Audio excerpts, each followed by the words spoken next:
কষ্ট করে পরীক্ষার জন্য প্রিপারেশন নিলেন আপনি কয়েক মাস, কিন্তু ফলাফল যখন ভালো হয় তখন একটা আনন্দ আছে না নাই?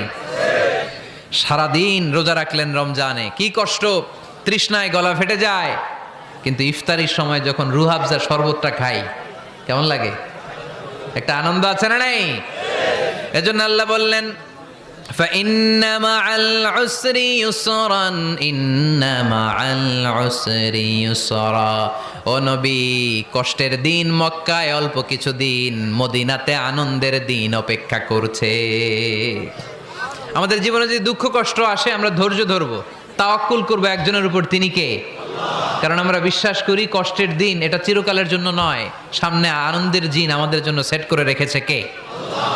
তাহলে আমরা সূরাতুল ইনশিরাহ থেকে 3টা নেয়ামতের বর্ণনা শুনলাম, বিশ্বনবীকে কি সান্ত্বনা দেয়া হলো সেটা শুনলাম। এবার 2টা গাইডলাইন শুনে তাফসীর আমরা শেষ